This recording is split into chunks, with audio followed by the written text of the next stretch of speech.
You're listening to the Greeks Gridiron, live with Ethan Haristadoulou.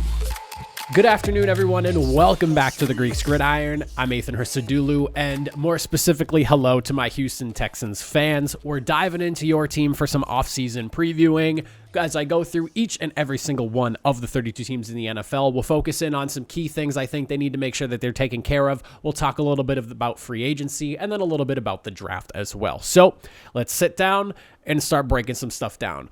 We'll start with the priority decisions that this team needs to make here, and the first one is blatantly obvious.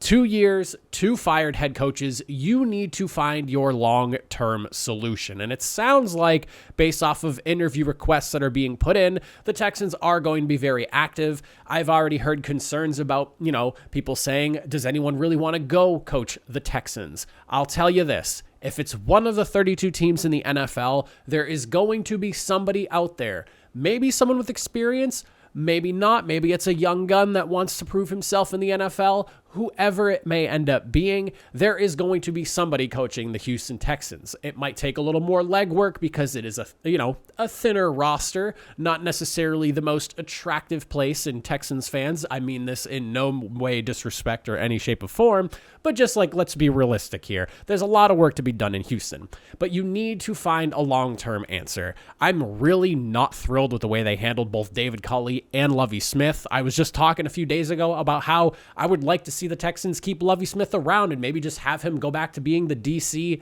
and focus on that side of the football where I know his strengths lie. It's not like the Texans defense was awful by any means. It was somewhere within the middle of the road to maybe slightly below average, but you had the 10th best passing defense in the league. You were averaging just around 209 yards a game through the air. I mean, that's not nothing to scoff at or anything like that, but I will say that I don't really like the way head coach has been handled in Houston. So this offseason, your goal should be to find your guy going forward and into the future. Also, and this is kind of a preview to something we'll talk about later, if you're going to establish a new guy at quarterback, why not bring in a guy that's going to be and hopefully be the coach for the duration of the time that quarterback is here? The second thing that I have here is going to be moving wide receiver Brandon Cooks. It's very clear that he is disgruntled and he does not want to be in Houston anymore. It sounds like he's made it abundantly clear as well that he doesn't want to be a part of another rebuild at this stage in his career, which he's approaching 30 years old. I can kind of understand why. He's been fairly close to winning himself a Super Bowl ring. Or was he on a Super Bowl winning team with the Patriots? I don't remember off the top of my head, but he wants to be a part of winning teams at this stage in his career nonetheless, and I completely understand that. At this point, while he might not be the spring chicken he was a few years back, he did just have a couple of back-to-back 1,000-yard seasons just a season ago, and then this year he had 700 yards and 3 touchdowns, something along those lines. And so, yeah, maybe not necessarily the most outstanding output, but you should be able to get something for Brandon Cooks. He's still got the speed and the burners, and you know what? If he's paired with a better situation, I could see his production maybe dipping back up, getting close to sniffing that 1,000-yard mark again, maybe looking at 5 or 6 touchdowns. I don't think he's going to be quite the guy that he was for the first portion of his career where he had, I believe, 6,000-yard seasons altogether, especially in those earlier days, but you've got to be able to get something for him. And with young guys kind of waiting in the wing, it sounds like John Mechie III is going to be good to go going into this offseason program. Make the move, get some more draft capital. You honestly could use as much as possible to try to reload and retool this roster. You don't want a guy that doesn't want to be there. Don't make it be a headache. If you're being smart and you're the Houston Texans, you want to move him to obviously appease him and let that not be an issue just burning in your locker room, but also because you can use those picks in other areas of need on the team. And then the last thing, this is not necessarily a big one, but it is something that I feel like is worth mentioning. What are you going to do with Davis Mills now? Because it really feels like the Houston Texans are on the fast track to drafting a quarterback in the draft with that second pick. I'd be kind of shocked if they do opt to not take a quarterback and slip down a few picks, grab a bunch of capital for maybe teams that are really desperate for a quarterback.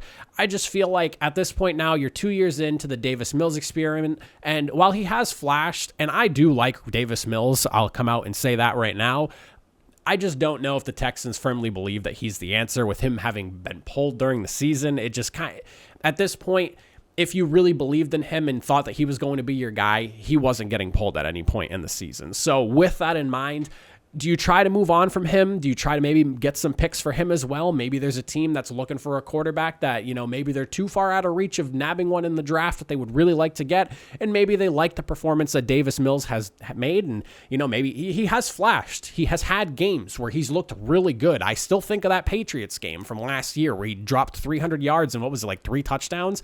So there are flashes of brilliance with Davis Mills, and he's a really smart Stanford guy. Maybe he makes it somewhere else in a more stable situation. I don't know, but something should be figured out with that. I feel like if he's not going to be your guy, see if you can get something from him. You use a 3rd round pick on him. If you can flip that and maybe get a 4th or a 5th round pick back, awesome. While, you're losing assets per se, it's better than a complete and total loss and a wasted 3rd round selection. Now, for free agency, when I think of the Houston Texans, the first thing that comes to mind is the defensive front.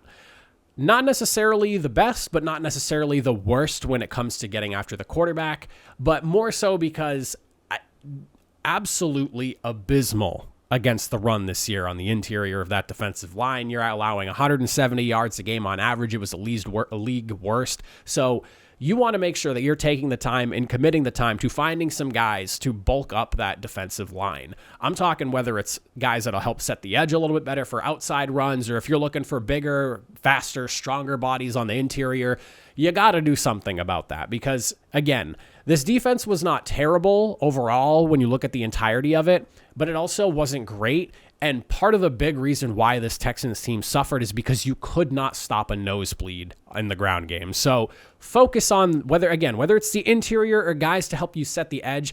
You want to invest some money, and be it that the Texans are going to have a decent amount of cap space to play around with and make some moves, spend the big dollars. You have some pretty impressive guys that'll be able to set the edges for you, and some decent guys on the interior as well going into this group of free agency. I feel like the defensive line is the big focus, and it's an easy area of need to address based off of this year's free agency class. And then for the draft, this one is, in a nutshell, just invest in your offense. The way I picture this year's draft class for the Houston Texans, it's going to be offensive heavy. If you're starting over with a new head coach and your plan is to bring in a quarterback at number 2, then when you're picking at number 12, find him his wide receiver as well. It seems to be the topic of offenses in the NFL these days, where you want to get a quarterback and pair him with an outstanding wide receiver. In my scenario, you're obviously moving on from Brandon Cooks. That nets you some draft capital. And if you trade Davis Mills as well, that's some even more capital. Now you're looking at a ton of picks that you can flip and move around to try to maybe pick that star wide receiver. And then somewhere in maybe the 2nd round, maybe it might be a little high, but you take the top tight end in the draft, or somebody that's among the top tight ends in the draft. I'm talking find your stud wide receiver. Find an awesome, because O.J. Howard could be a free agent if the Texans opt to not re-sign him. Find your stud tight end. Get a solid core of offensive players to build around your quarterback that you plan on taking at that number 2 spot. Again, that's how my scenario is playing out. You already have a stud young running back in Dameon Pierce. He looked really good this season. You want to build off of a solid running attack with him. Find your quarterback. You have the running back. Get your stud wide receiver. Go after a top-end tight end. Let's just try to litter this offense with young, impressive talent and hope that things take off. Maybe it'll take a couple of years because your team's going to be awfully youthful at some key positions, but if all pans out well and you've invested correctly and you get the right guys, you could be looking at a really young core nucleus of players that can kind of grow up together in the NFL, mature together in the NFL, and maybe you find yourself competing with some of those higher end offenses. But I would really like to see the Texans just invest heavy. Wide receivers are coming out of college more ready than they ever have. And if you're picking at number 2 and at number 12, that is the perfect scenario to go quarterback, wide receiver, go all in on the offense. Let's start something. You got John Mechie last year. Again, in my scenario, you're moving on from Brandon Cooks. Let's replace Brandon Cooks with a guy that's supposed to be a legitimate threat in the NFL. And maybe 12's a little too low to get that. if you're trading all these guys away and making up some capital for it, you should be able to slide up a few extra picks with that number 12 selection and a few extras here and there. Whatever you end up netting from those two trades, it should be possible to find your guy at quarterback and wide receiver to really build an offense around. But that's how I look at the Houston Texans this offseason. My Texans fans, let me know what you guys think. I would love to hear your opinions on this one. But that's it for me. I will see you guys in the next video. Tomorrow, we're doing picks for the playoffs for Super Wildcard Weekend, so make sure you stop by and check that out. But I'll see you all next time. Have a good one.